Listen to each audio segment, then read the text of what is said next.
Peyton has this inside joke between us. Life is like a grinder hookup. Sometimes it's short. Sometimes it's long. Sometimes you get asked the really important questions.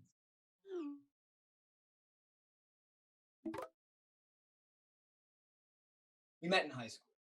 I had just transferred schools. I made him talk to me to make sure he had one friend. He thought I was straight.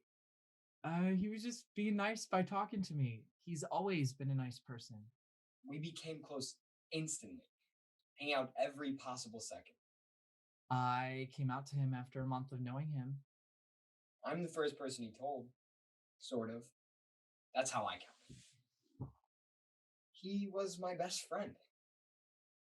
I was his best friend. Sometimes everything goes smoothly. Sometimes things get really awkward. I'm not going to tell this story, but one time he fucking shit himself. Sometimes you're on top of the world. And sometimes you hit rock bottom. We went to different undergrads, but we saw each other once a month, trading between me going to him and him coming to me. You never knew how I felt about him.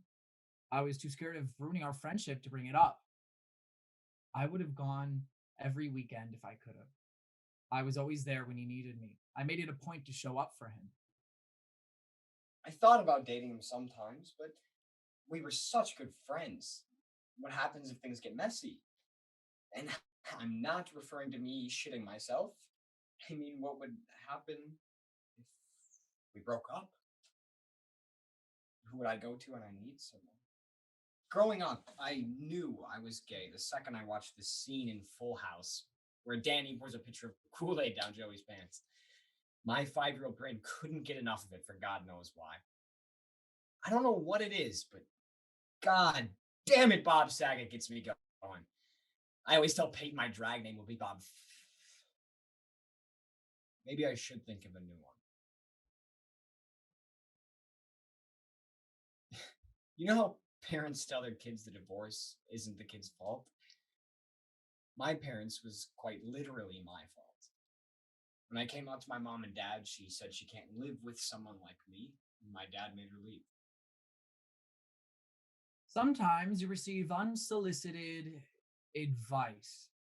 Sometimes you give solicited advice. And sometimes you get rejected. And sometimes it's agonizing. I was assaulted when I was 9 years old. I didn't even know what it meant.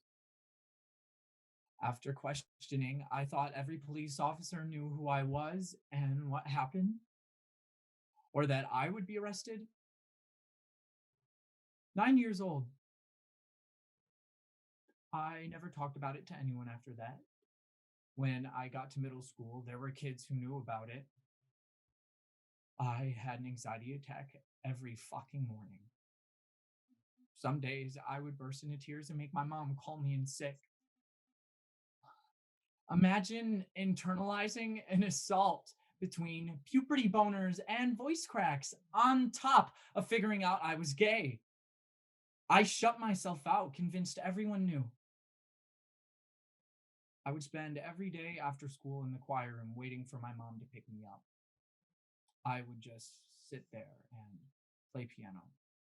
And after all that time playing, he's still terrible. It was a way to pass the time and be alone. I never dated. I was too scared to open up to anybody. It felt like every time I did, it would backfire. Sometimes you get sick. That's why I'm on prep. The first person I actually came out to died of leukemia 3 months later.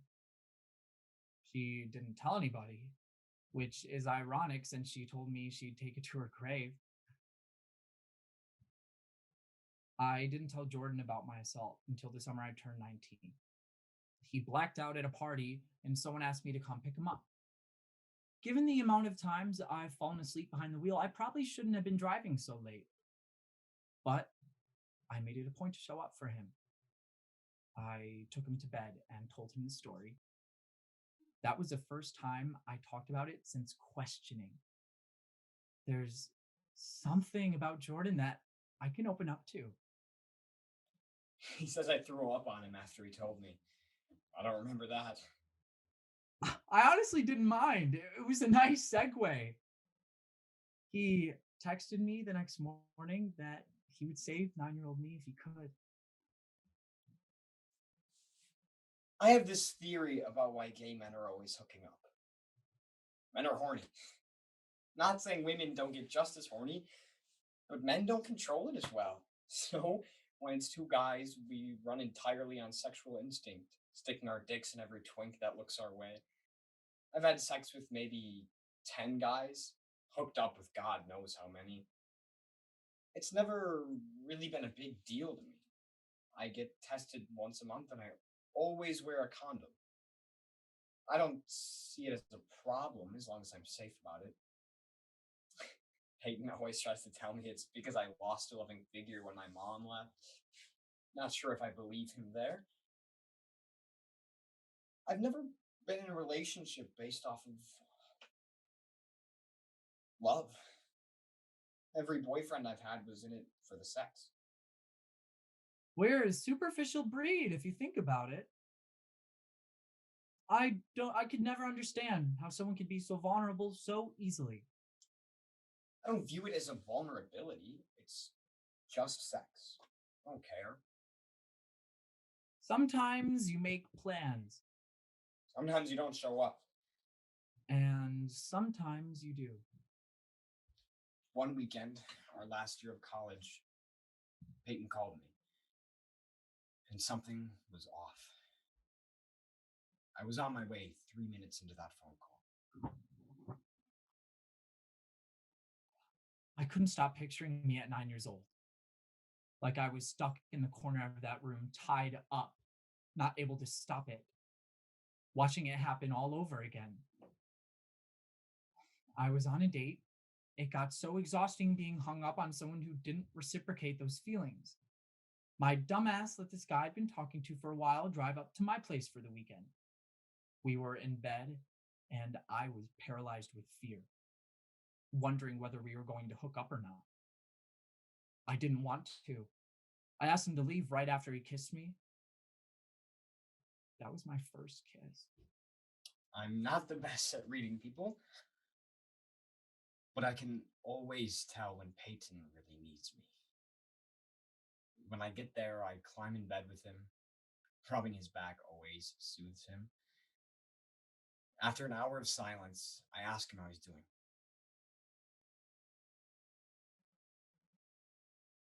Jordan, I need to tell you something.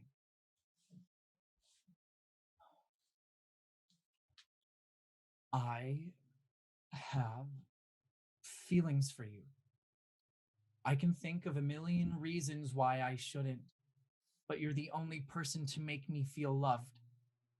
You're the only person I can open up to without spending the next 3 weeks thinking they hate me because of it. You make me like sharing a bed with someone, like we were two pieces of a puzzle that fit just right. Nothing tops the joy I feel waking up in your bed with your arm across my face. I know we're both worried about what this means for our friendship, but let's take that risk. Isn't that what relationships are about? Shouldn't you want to be with the person who you feel the safest with? The one who makes you a better person? The one you don't feel insecure around? I've made it a point to show up for you, Jordan, whether we're dating or not. Peyton!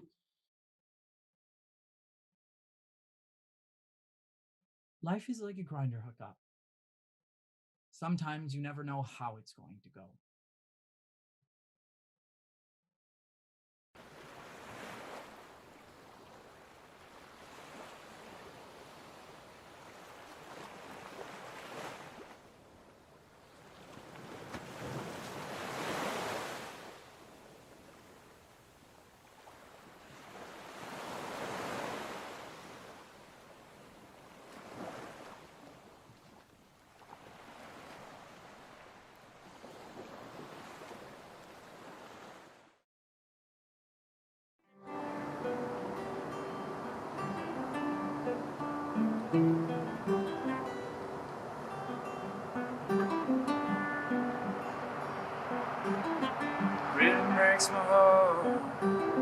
See a dear old friend go down. A musician plays in an empty street. He sings his heart out. The question that comes to my mind, why is he doing that? Have you heard that sound somewhere? My name is Riley Wells. I'm a student at the University of Wisconsin-Stevens Point. I'm in their comm department. I like being at UWSP, but I gotta say, my least favorite part of being on campus is definitely all the performance majors. As a general rule, I'm not particularly fond of those with overly performative personalities. So when Professor Peters assigned us to make a portrait of something we don't really like, I could think of no better subject than Andy Huff. It's getting dark, too dark to see. I feel I'm knocking on heaven's door. Knock, knock, knocking on heaven's door. Knock, knock, knocking on heaven's door. Huff, and then you'll also put like student of the world, right? We're rolling. Oh. Hi, I'm Andy Huff. I live in Boringtown, USA, and I'm a street performer. Or as those in the industry call it, a busker. Knock, knock, knocking on heaven's door. I've been busking for about 2 years now. I actually got my start when I dropped my guitar case down a set of stairs on my way to a gig. It kind of made like a plunking noise, and some kids were walking by and they laughed at me and threw some quarters at me and said, "Sounds great, man."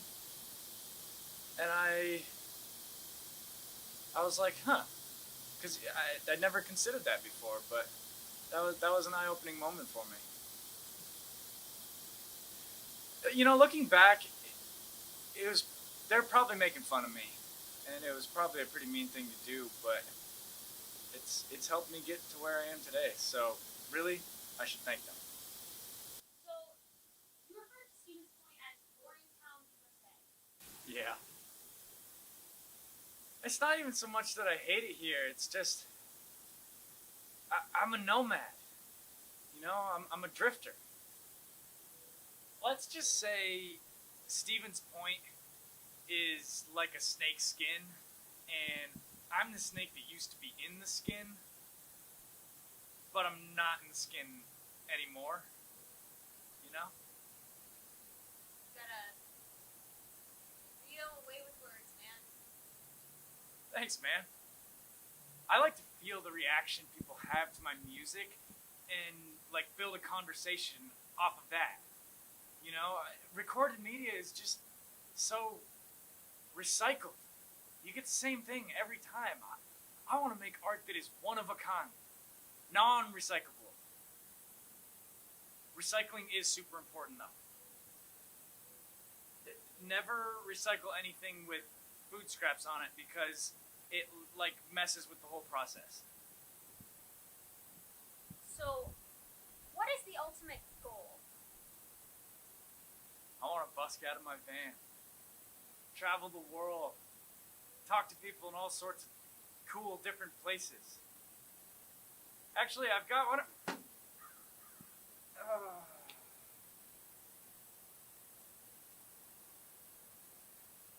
That's not coming out. I gotta go change.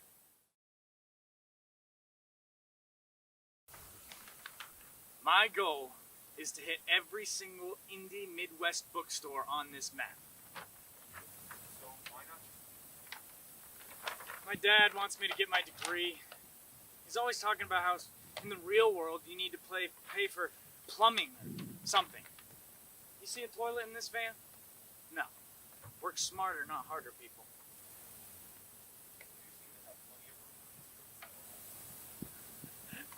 Oh yeah.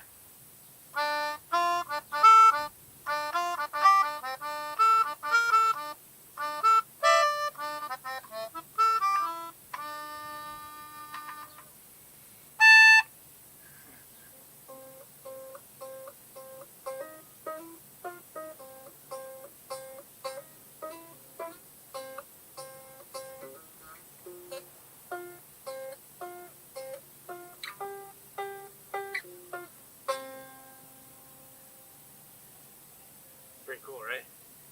Oh, I just made that up. See, I like to do that because I mean, I'll never, like,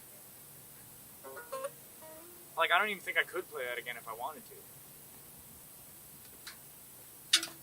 I like to call her Chrysanthemum because she sounds like a daisy.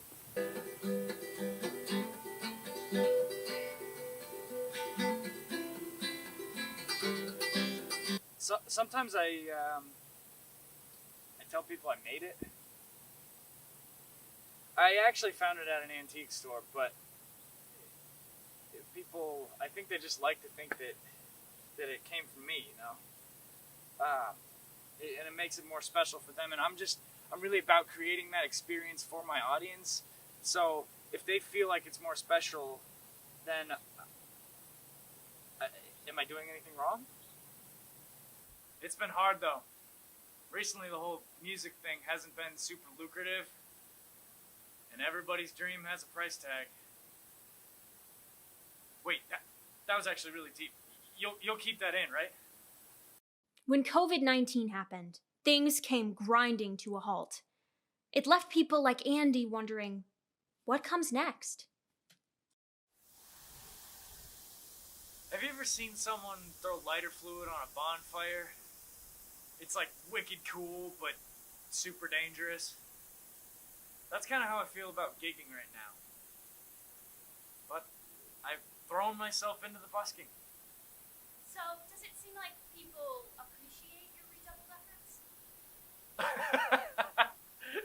They do not.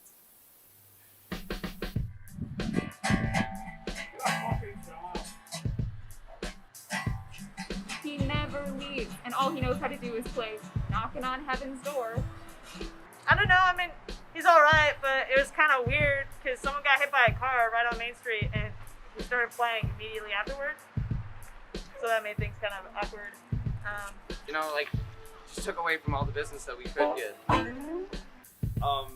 People on campus seem to not like it as much as I do. Some people think it's not fine. It is putting down enrollment a little bit.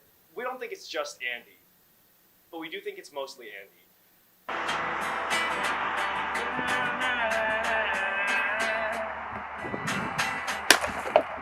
Alright, SoundCloud, idiot.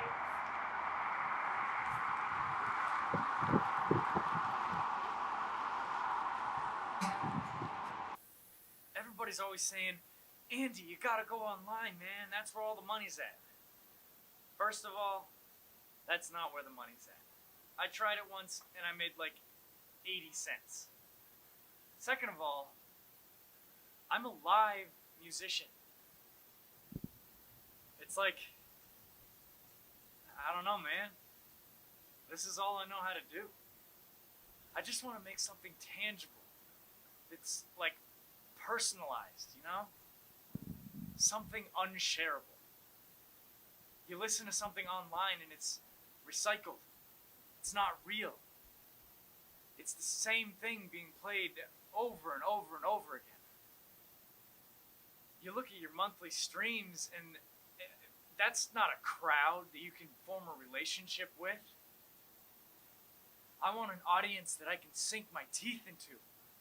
You know? I want an audience that is full of life. Andy, I've got to ask. Why do you keep doing all this? The busking, I mean. I just told you. It's so that I can create an experience for people that Well, I understand what the goal is for you, but, I mean, if people put mean notes in your guitar case, you made 80 cents on mine. I watched a guy throw a full cup of hot coffee at you. Don't you find that discouraging? I mean, not really. There are labels that told the Beatles to go hit the showers. I'm not failing. I'm just finding things that don't work. But with all those odds stacked against you, you must have some reason for doing it all beyond just to bring someone an unshareable experience. I mean, forgive me if this is harsh, but there's no one here now. I don't know. What else am I going to do? I'm not particularly smart. I'm pretty bad at school. I don't have any practical skills. I haven't exactly gone out of my way to make lasting relationships here. This is who I am.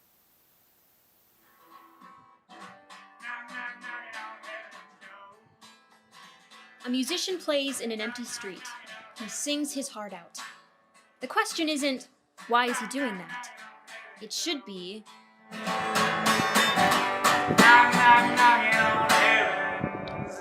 who is he doing it for?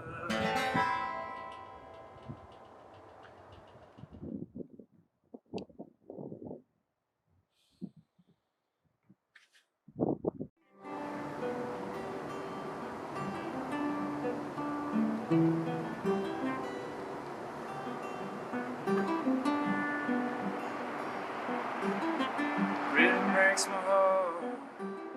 See dear old friend.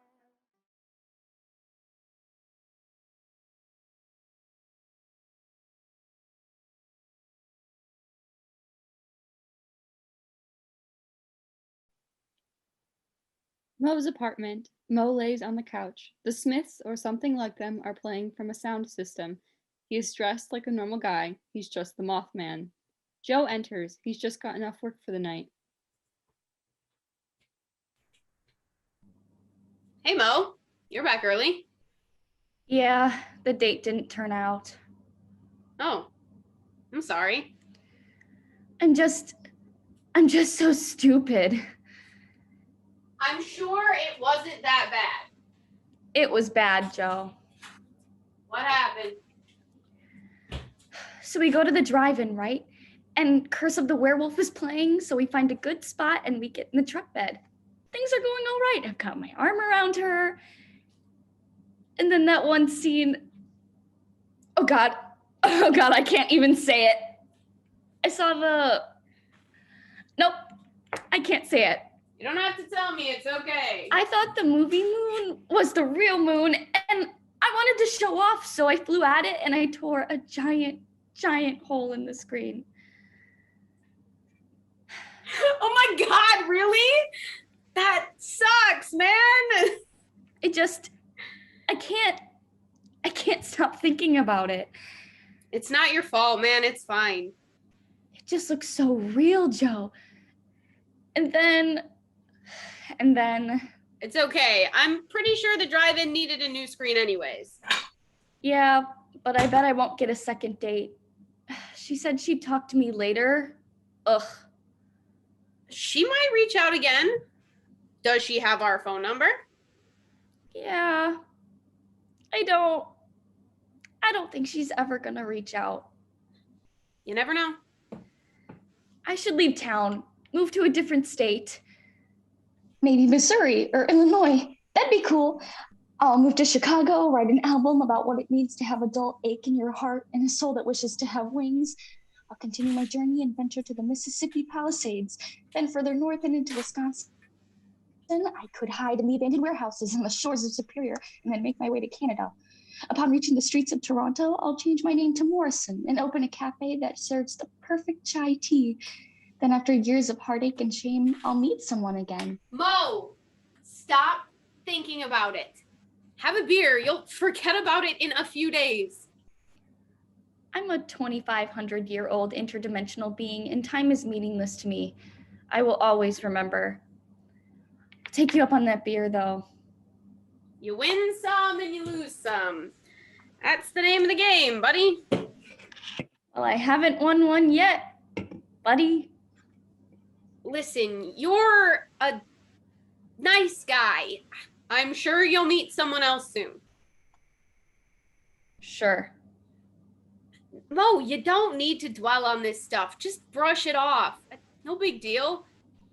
How many times did you go out with her? Just tonight. That's nothing. But I've never met anyone like her. She's everything I've ever needed. She's pretty and smart, and even though she's just a mortal woman, it felt like she really understood the pain of being an immortal being. I related to her on a soul level. Her laugh was like the sweet squeaks of baby bats. Her eyes looked like they had seen the death of millions, but still carried kindness with a slight twinkle. You know? Sure. You got all this from sitting in a dark car at the drive-in. I'm very perceptive. Sure. Did you talk to her after you crashed? No, I just flew back here, left her in the car.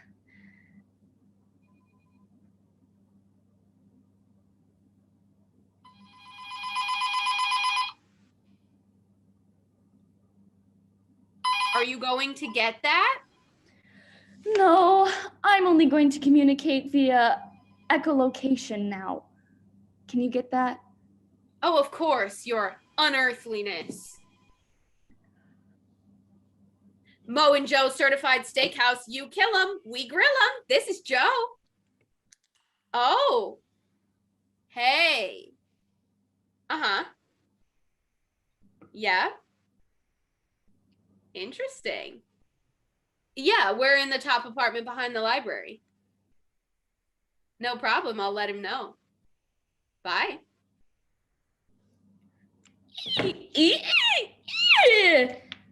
Really? I thought you could hear everything via echolocation. I'm going to keep answering the phone like that since you won't pick it up.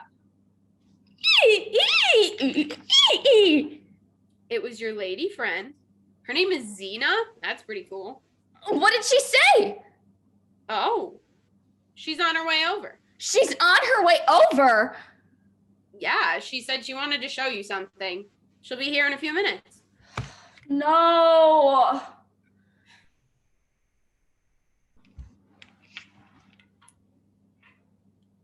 What are you doing? I need to look fresh. You look fine. I don't think I can see her. I think I need to go to another dimension. No. Last time you dimension hopped, you weren't back for 2 months. We were late on rent. You can talk to her. No, I can't. I like other dimensions better. They have the Smiths there. Who? Doesn't matter. Ugh. Mo, this isn't like a high-stakes situation. You'll be fine. Everything is a high-stakes situation. I have anxiety.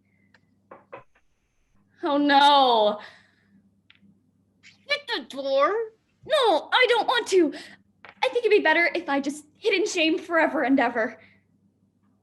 I'm going to eat my dinner. Good luck, buddy. Hey Mo, I just wanted to come by and talk to you about. I'm so sorry I flew into the movie screen. It wasn't very cool of me. Please still like me. I still like you. Can I come in? I have something to show you. Oh. Yeah, sure. Could I use your restroom real quick? Yeah, sure. It's, right through there. All right, thanks. Wonder what she wants to show you. Josh. A little, or, See, she does like you. Just don't do it out here, okay? I'm eating.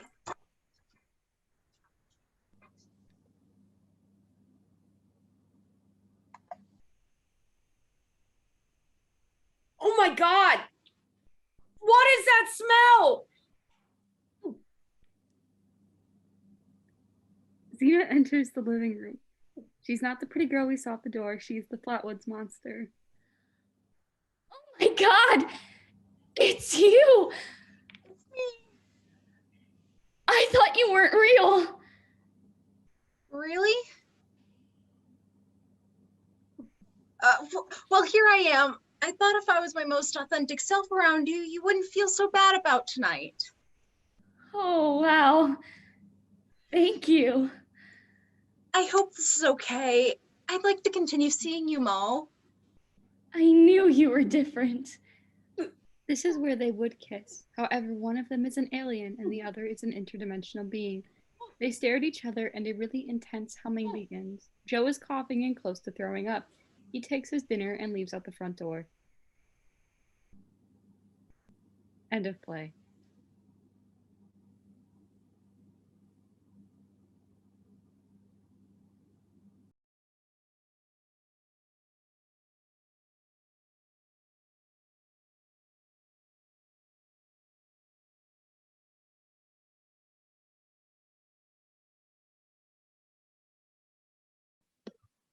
lights up on a pavilion in the forest of rural western Michigan.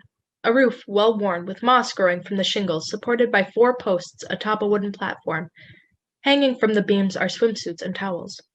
Inside the pavilion are 3 picnic tables lined up to make one long table. The table is littered with playing cards, friendship string, goldfish, frisbees, lighters, and a family-sized bag of M&Ms that was clearly destroyed by a wild animal. Behind the table is a large steel bear box where food is kept, and beside it a camp stove with 2 large propane tanks. Just outside the pavilion is an ancient water pump, brown and deep orange from rust. It's an early July morning, and Megan is cleaning up from the night before, while trying to make breakfast before the campers and her co-staff wake up. So, where do you want me to jump in? Oh, nowhere. Just take a seat and I'll... Megan, you radioed me. Scarlett shakes her walkie-talkie at Megan. I'm here to help. I know. Just this place is a disaster and I don't even know where to start and I still gotta make breakfast and... Okay, great. We'll start there. You only have what, 14 campers? This will be easy compared to making scrambled eggs for 200. It's on the menu. M&M pancakes? But I think Jake and Alex let the kids get into them last night before leaving for their solo spots, and they forgot to put them away, and... Gestures towards what's left of the clawed-up bag. Fucking raccoons. I know. They're fucking terrifying. Trash pandas. Garbage cats. With human hands. And creepy-ass eyes that light up at night. Okay, so they'll have plain-ass pancakes. No biggie. Come on, Scarlett. We can't have syrup because you can never save it from the ants, and the mix tastes like ass. Fair. The M&Ms are the only thing that make them bearable, and it was supposed to be like a treat, a reward for finishing their solos. Oh, yeah, duh. How'd that go last night? I don't want to talk about it. Okay, so what? Will you help me get some water? Of course. Megan grabs a large tin soup pot from the bear box. It's so heavy and large that Megan has to use both hands and hunch over as she waddles to the water pump just beside the pavilion. Megan positions the pot under the pump spout, and Scarlett starts to push down on the handle. Scarlett continues to pump, but no water comes out, and a discouraging creak sound rolls on. You know, I found that actually grabbing from the top and pushing down, like rather than using the handles, works better. And then you can kind of jump, like use your body weight and gravity. Scarlett tries. It's labored and awkward, but eventually a pathetic trickle comes out from the spout. Megan takes over at the handle and nods for Scarlett to keep going. They work in tandem and continue in the pushing and pulling and jumping of the task until water gushes from the pump. They stop to take a break. How the hell do you do this every morning? Do Jake and Alex always sleep in just like the kids? Jesus. Honestly, I think my rage gives me strength. You're kidding. In response, Megan pumps the water by herself till it overflows. Come on. Megan grabs one handle of the pot, and Scarlett knows to grab the other.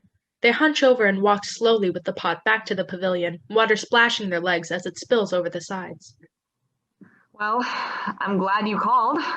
It's nice to get out of the kitchen, even if it means making more meals, because that's all we're good for, right? I'm so sick of it. They force me to be the mom of the group, and it makes me seem mean or annoying to our campers. It's because you're a girl, and the only girl. Like, they get to be the fun ones and let the kids have chocolate at midnight and never clean up after themselves. Scarlett wordlessly starts gathering the cards on the table. And just act stupid and recklessly, but there needs to be some fucking balance and Jesus, safety. My first night out, Maisie breaks her foot playing roof ball in the fucking dark and the fucking rain and has to go home. And Maisie was my fucking favorite. She was actually so excited to be somewhere without electricity and where we have to canoe to mainland for food. And her solo. She was the only one who really wanted to come here so that she could do the solo. And I can be fun. I would take them out to Feathergrass Field to Star Tip. I let them sneak out. Not that they knew I let them do it, but that's because I remember what it was like to be 14 and this forest, these woods. God, it changed my life. To be free here and just a kid. This is where I became independent and confident in myself. Like, that's the whole point of the solo. Spend a night in the woods on your own. We'll give you a water bottle and a tarp, but just be out there. So, how did it go, Megan? Tell me. What happened? Scarlet starts to make the pancakes. She mixes the batter, lights the camp stove, finds a pan, and starts pouring pancakes. Scarlet makes breakfast. This kindness for Megan. I don't want to talk about it, Scarlet. Meg, I remember what it was like to be 14 too. And fuck, kids are stupid. It's not that. Then what's it about? When I was 14 and I did Explorers, we had a prank war. Boys versus girls, because of course. Love the binary. And campers versus counselors. I mean, it could cross a line also, of course.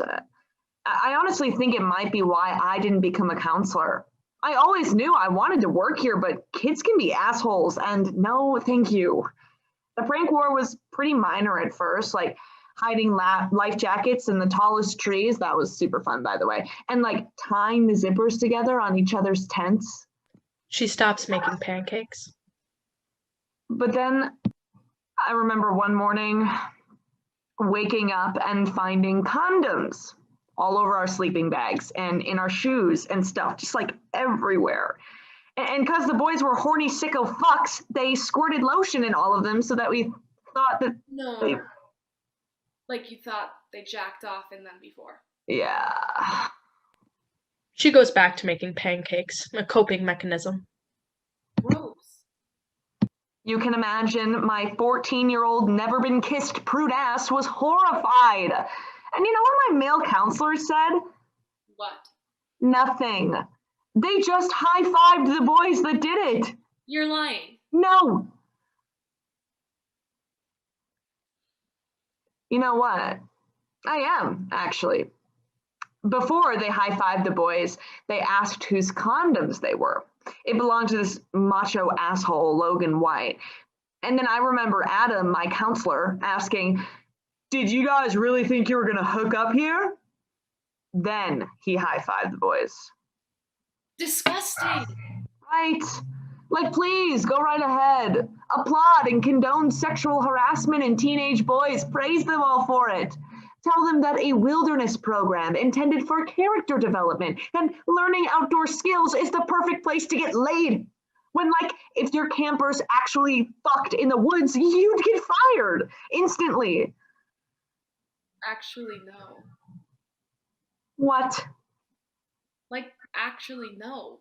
Have you heard the rumor about AJ and Molly's session 3 summers ago? No way. Oh my God, that makes so much sense. Makes sense why she was a wreck the second half of the summer. Why HR came to camp. Apparently they had to get involved because the mom found out, and I think she pressed charges against the kid even though they were dating, and I don't know, the whole thing just makes me feel awful and... Ugh. Honestly, I just thought she was a wreck because only having male co-staff is fucking exhausting. You're preaching to the fucking choir, babe. No fucking way. It's like whenever the boys in the kitchen are acting like campers and somehow managing to get grilled cheese on the ceiling, I'm like, you're adult men, and pubescent men are somehow more unbearable. This is why I'm not a counselor. The kitchen is a sweaty, noisy mess, but I only have to deal with sweaty, noisy kids 3 times a day. And people see summer camp as glorified babysitting. It is. Yeah, but that's not my point. Since they see it as babysitting, they immediately see it as a woman's job. To be a caretaker, make the meals, and do the dishes afterward. Oh, and if any of your kids start crying because they miss home or are scared of snakes or some shit, that's your job too. But then the woods, surviving the wilderness, that's a man's job. It means that you end up doing all the grunt work and men step up when it seems heroic. Or step back when shit gets real and make it all your fault and all your responsibility to make dry-ass plain pancakes when you didn't get any sleep because you were up all night walking through the fucking woods to deliver fruit snacks to teenagers scared of the dark. Okay. Do you still not want to talk about it? Because your kids didn't fuck in the woods, right? Oh my god, no. Well, then it can't be much worse than the AJ and Molly sit, so come on already. I know you didn't call me to canoe out here just to help you make breakfast. So, we lost a kid. What do you mean? When the sun set, we realized that we couldn't find a kid. Don't you put, like, glow sticks on all the trees where the kids sleep so that you can find them at night? Yeah, exactly, but one must have fell and gotten buried under leaves or something.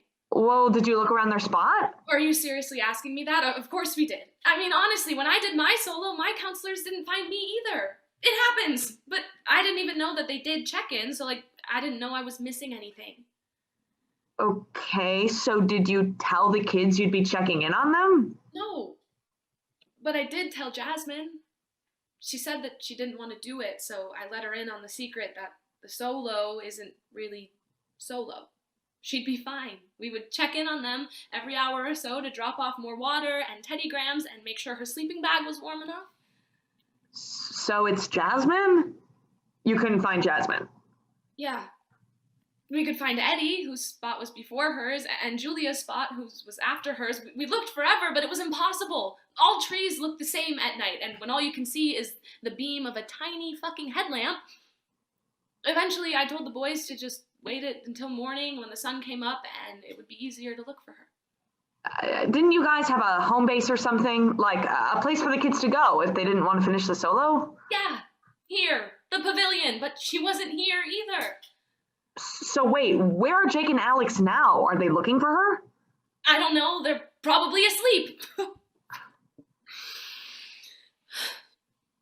Megan, it's fine. Kids typically sleep late the morning of their solos, and I'm sure Jasmine is fine. Yeah, sure. Okay, sure.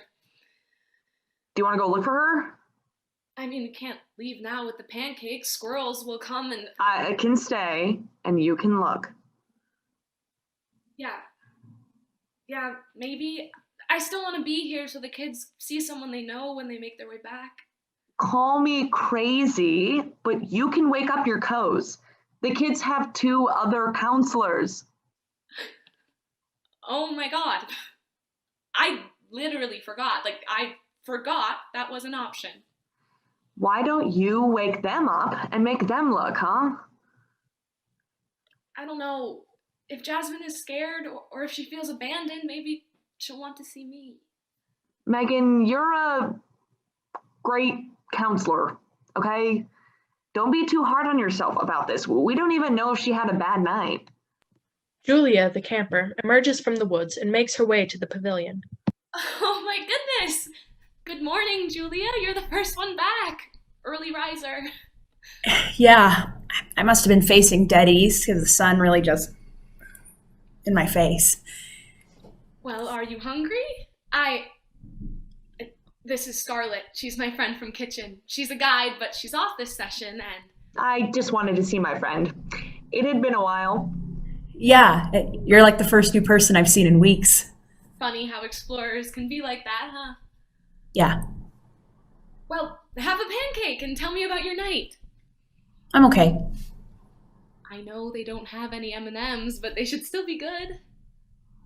Or, if you want, you could probably just have a granola bar, that's fine. Actually, Megan, I want to talk to you about something. Yeah, of course, anything. Do you know where Jasmine is? What? We made a pact that whoever woke up first would walk to the other solo spot and wake them up. Like, just because she didn't want to have to be there any longer than she had to be. Well, I couldn't find her this morning. Then you said I was the first one back. Julia, did you see any of Jasmine's things? Yeah, actually, I saw her sleeping bag and... Did you call out for her? When you saw she wasn't there, did you try calling her name?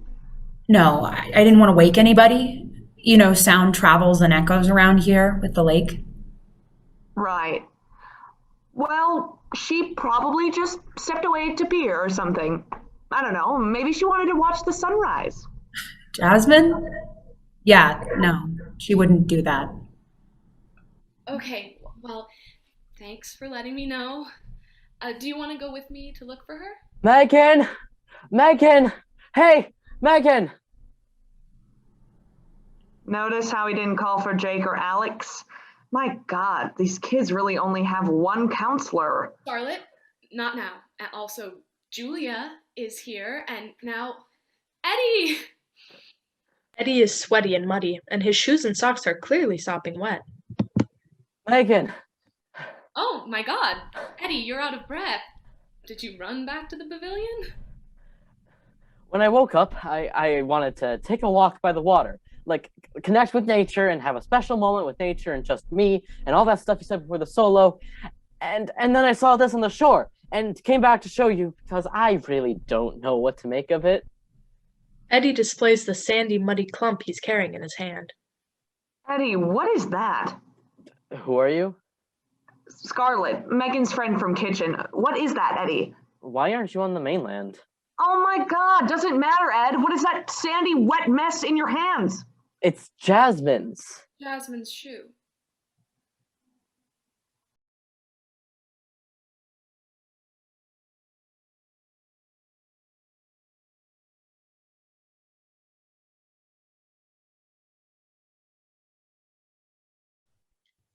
Lights up on the living room of a small college apartment.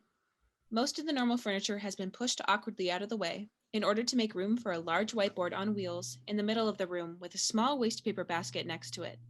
The whiteboard has mathematical calculations and formulas scattered across it haphazardly, with a large, absurdly complicated one in the middle.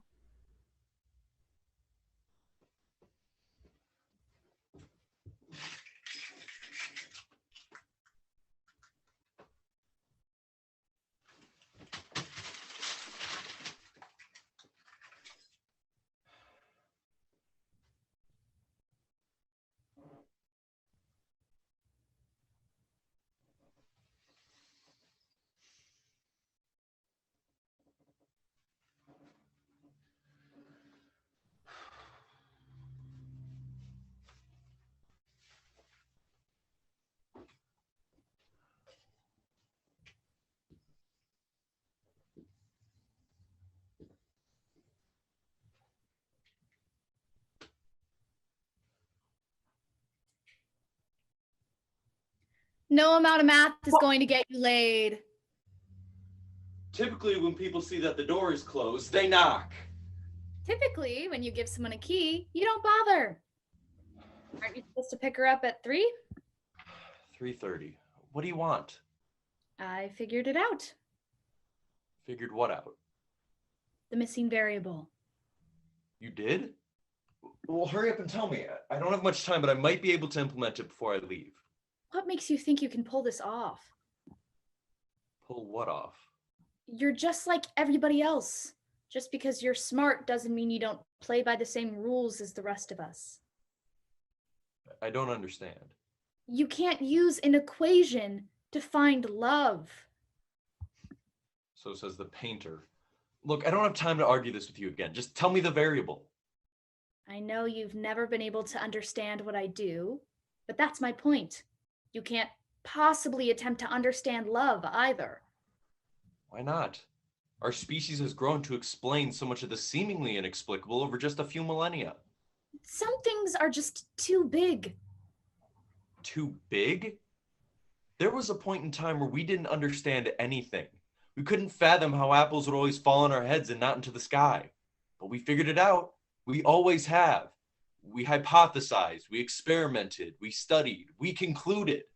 Now we can calculate the angle needed to drop an apple on someone's head from a plane 30,000 feet in the air while traveling at the speed of sound. Why can't we do the same for love? It's too abstract, too subjective. Love is a feeling, not a constant. Love is a chemical concoction in the brain. All I need are the ingredients. All you need, The rest of us have already figured out that you can't use an equation to find love. You have to experience it. You have to bask in it. You have to throw yourself at it without knowing if it'll heal you or hurt you. And I know that scares you. But that's the only way. I know you've always been like the smartest guy I've ever known. But even you have to admit that this is beyond you, beyond anyone. If you're so against my research, why have you been helping me? I knew you wouldn't have an ethical debate with me. You're only persuaded by data. What's this? Data. If you're going to use my work in the future, please credit me. No one is seeing this but you. I thought you'd be interested to know that according to your research, you are far more likely to cultivate a long-term relationship with someone other than Catherine. Who? Me. What do you mean? I'm just saying, technically, we're more compatible. But what do you mean? How'd you even come to this conclusion? Allow me to elaborate. First of all, we have a similar level of attractiveness based on scans of our facial symmetry, facial structure, BMI, body type, and societal trends in what heterosexual men and women find physically attractive. After compiling all these factors together, your overall attractiveness score on a scale from 1 to 10 is a 6.6. I'm a 7.3, and Catherine is a 7.8. The disparity between you and her is larger than the disparity between you and I, which already makes us a better pair. I thought Catherine was a 7.9. 0.8. Fine, I'll give you that one. What else? Second, due to our presence in friendship with one another since early childhood, the mere exposure effect has already cultivated far more positive feelings in us for one another than it has between you and Catherine. We've been friends since elementary school. Alternatively, you and Catherine have only known each other for a couple of months and you have, what is it, one class together? Okay, I get it. What's your point? I'm getting there.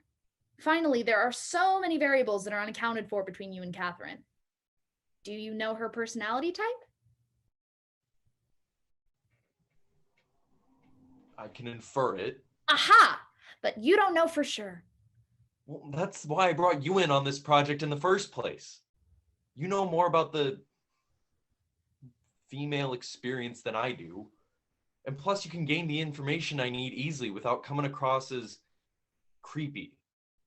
And that's the point of this date. I need more information. But I can tell you so much about us right now.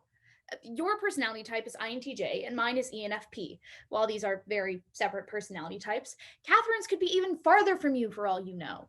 You have no idea about her relationship experience, whereas you know all about mine.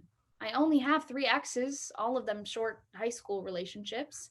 According to your research, on average, it takes a minimum of 1/3 the total length of the relationship to fully move on. What if Catherine got dumped a week ago? And this is all before we even begin to discuss your sexual compatibility, which is definitely unknown. Catherine gives you far too many variables to predict an accurate result. You don't know anything about her. But you know me better than anyone else. Why are you telling me this? Do you want to know what the unknown variable is? What? It's love. What? That doesn't make sense. The equation calculates the probability of love. Love is the result. But that's just it. You've overlooked the fact that a love could already exist for one or both parties. What do you mean? Do you love her? How could I possibly know that? When you love someone, you know it. Well, I don't know. But I do. I love you, James. I have. For a long time now. Abby, I'm sorry, but I can't say the same for you. I figured as much. But then again, we still have variables too. What do you mean? The scientific method always starts with a question. Who, according to your equation, would be a better fit for you? Her or me? I then did the research. I went through your equation step by step and gathered all the data I could. We don't have it all yet, but of all the information we have so far, the evidence points to us being more compatible than you and Catherine. That's it. That's my hypothesis. But a hypothesis is just that, an educated guess. It has to be proven. It has to be tested. You're saying we should try it? You know it's the only way to know for sure. Test me. The two take a moment to really look at one another. Neither of them know what to do. Suddenly, James reaches out and kisses her. She is surprised by this, but more than willing to continue. They begin to make out, growing more and more passionate.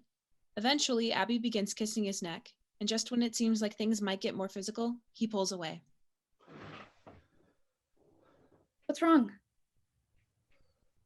It's okay. It's okay. She tries to go in again, but he pushes her away. He backs away from her and is unable to look her in the eye. I can't. I'm sorry. It's okay. I took it too far, too fast. We can take this as slowly as you like. No, I can't do this. I know this is a lot for you, but we can make it work. This is the only way to know for sure. No, I already know. I thought the physical intimacy might trigger something, but it didn't. You were right. When you love someone, you know it. And I don't. I'm so sorry, Abby, but I don't.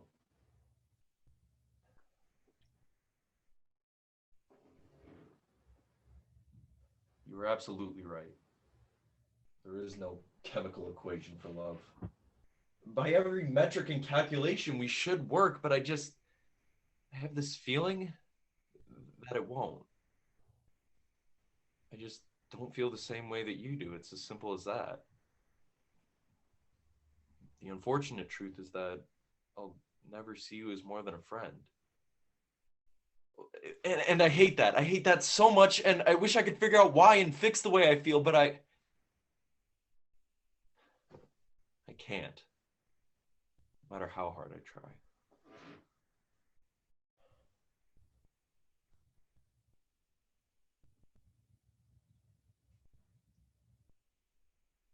I'm going to change.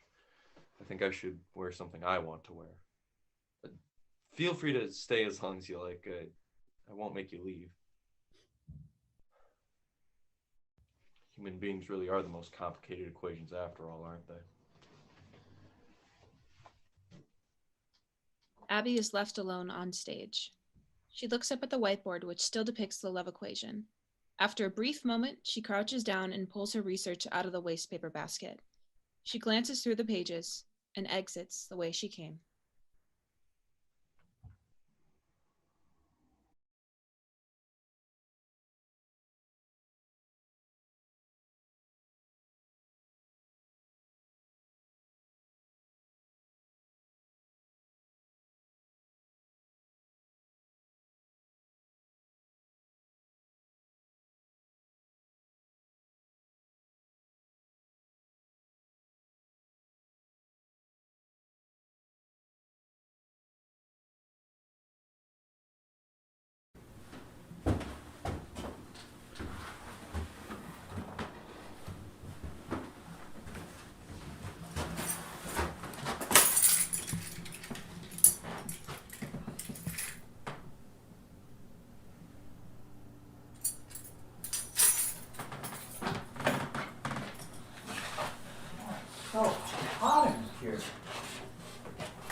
problem here.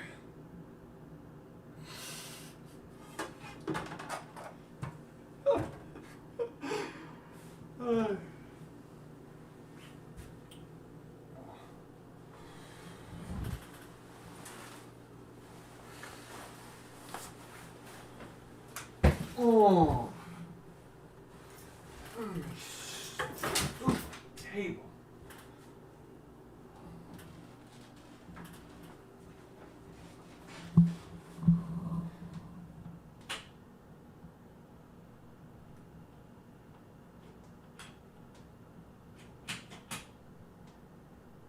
Who the fuck are you?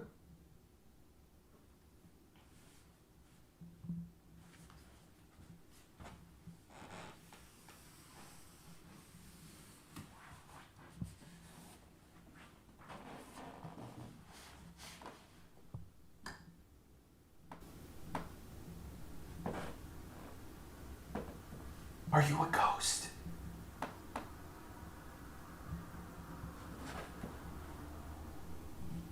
I won't tell anyone if you're a ghost. I won't be mad. I'm cool with ghosts. I literally won't tell anyone if you're a spirit.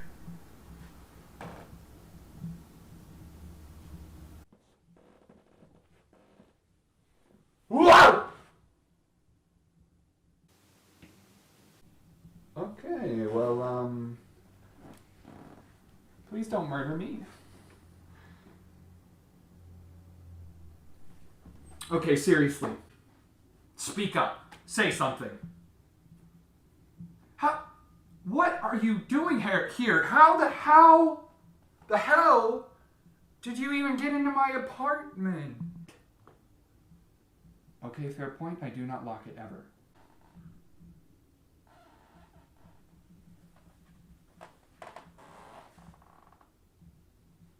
What do you want from me? Fuck, am I dreaming? You look familiar somehow. Do I know you?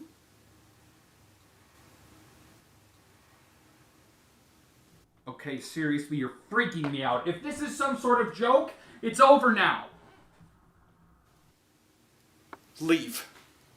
I need to sleep.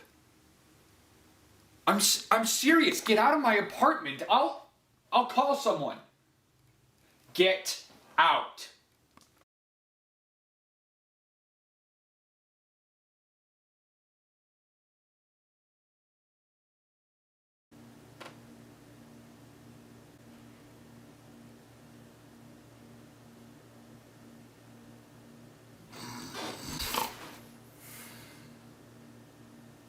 Oh. You're not a ghost. You really do look familiar. Did you come to hear about my night? I got drunk at the Blue Moon. Again. I still couldn't bring myself to flirt with the bartender, though. God, he's way out of my league anyway. It probably wouldn't work out.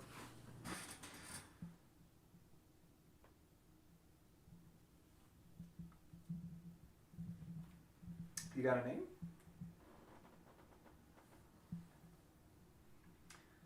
I'm just gonna call you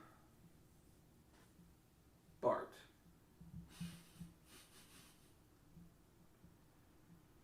Can you believe that shit?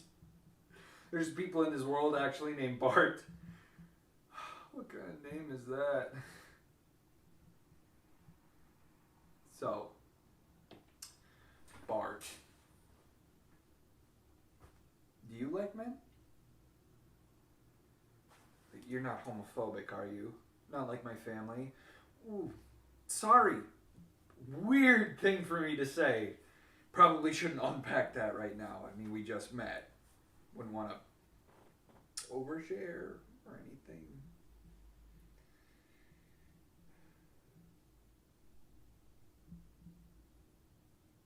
You know, Abigail called me the other day. I mean, it was Easter. I let it go to voicemail. I think she regrets what happened. Or at least I hope she does. Like, I really hope she does.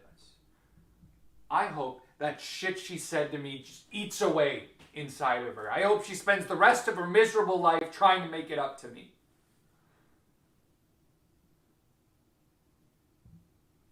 I still love her though, you know? Or at least I think I do. I don't know, the lines just feel so blurred. Kinda like my vision right now.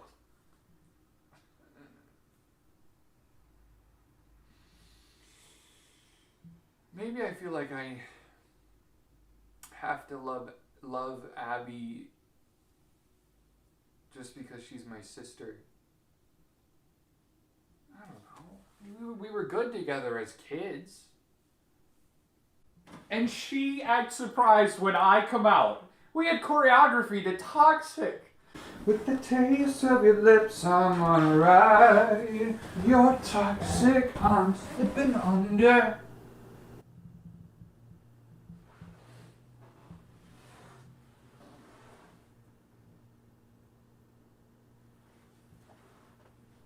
We're so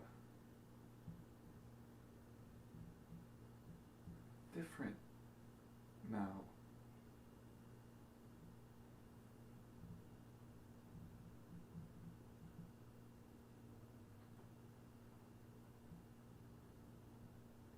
I hate her.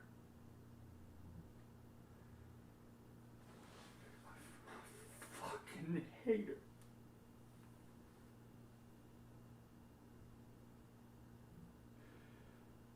But at the same time, I don't.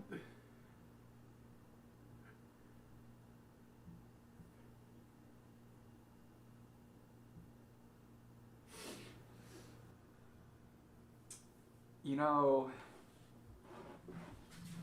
Eden once told me, just because they're your family, it doesn't mean you have to love them.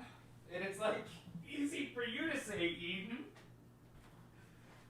My parents, they didn't hurt me. They never have. But they did abuse me. I didn't even think about it until after I left. I thought it wasn't real if they weren't hitting me.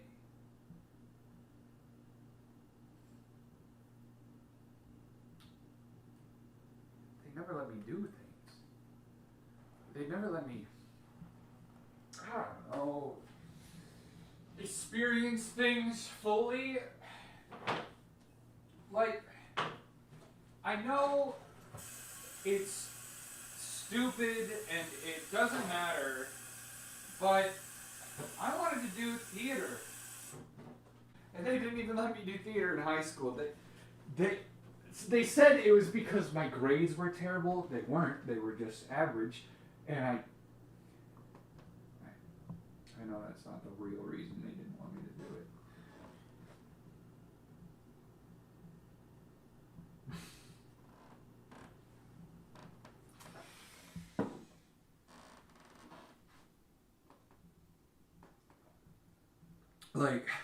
Like I could do cross country, but not theater.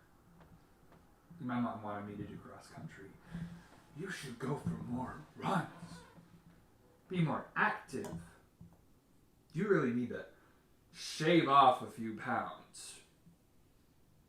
She said that about my body, right to my face.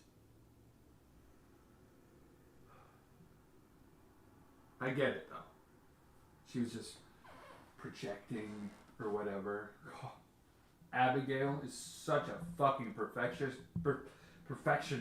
now because of her. Like, Mom would nitpick herself in the mirror and turn around and nitpick Abby. You know, I think I'd be doing something else if Mom and Dad let me do theater. I think I could have been a great actor. Mom and Dad said, "There's just a bunch of faggots in Hollywood anyway." Want to know what I wanted to respond to that with? Good.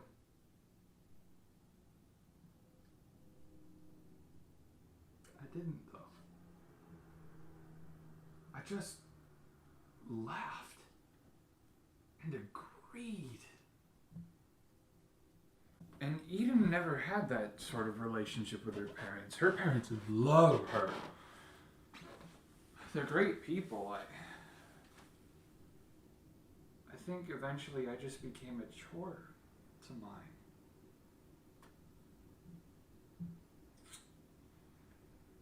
I get it. All families are fucked up and dysfunctional. Eden's poor. Like, really poor. I never was poor.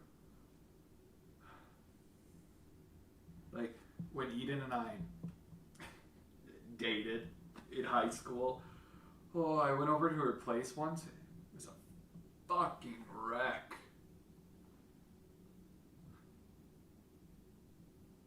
Maybe it's easier for Eden to imagine hating her parents because she doesn't actively. Like, she thinks it works like some kind of like switch. Sorry, I can't turn my love light on and off. The bulb just dies slowly. That is poetic. I gotta write that down.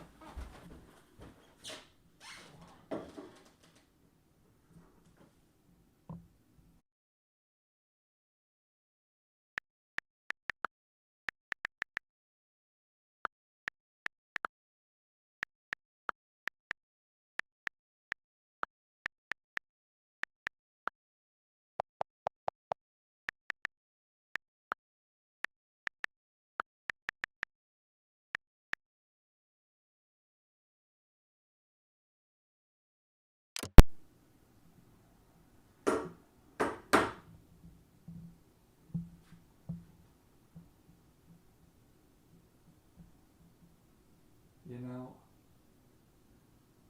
sometimes I think about what would happen if I just died. Like not what would happen to me, but what would happen to everyone else. What would people think and feel? Like, I want Mom and Dad and Abigail to have some sort of remorse. I want them to have regrets. But I don't think that'll actually happen unless I'm gone.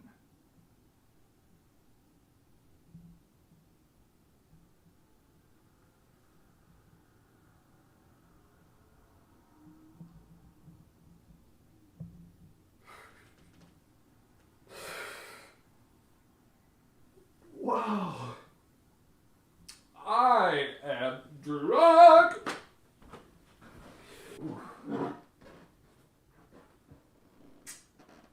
I should really go to therapy, huh?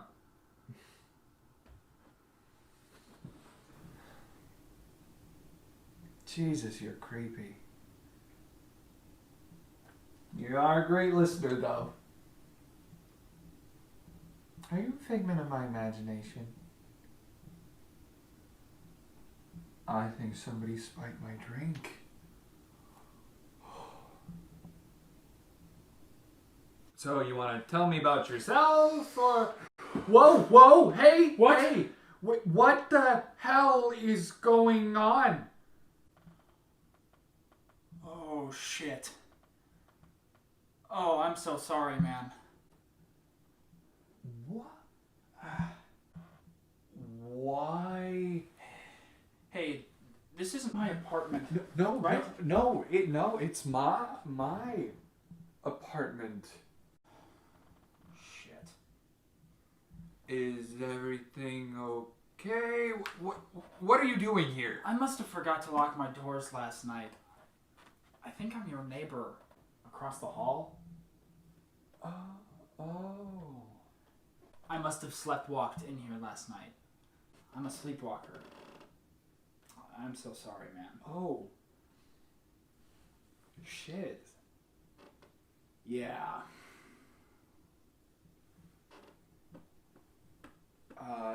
Hey, it's all good, man. It just, no worries. He just freaked me out a little bit. Yeah, I'm sure it did. Again, I'm so sorry. I gotta go back to my apartment now, I guess. Just make sure you lock your door.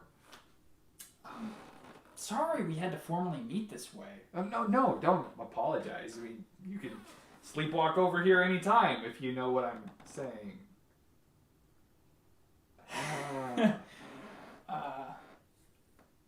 Okay. Well, good night, bro.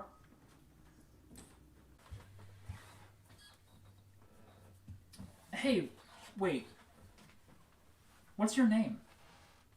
Oh, I'm Emmett. Nice to meet you. Name's Bart.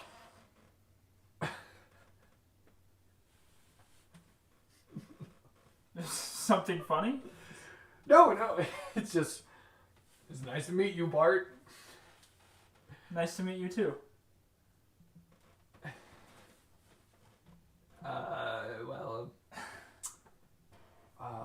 Have a good rest of your night.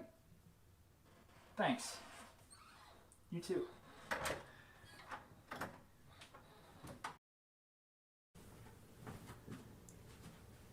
Hey man, if you ever need anything, I'm right across the hall.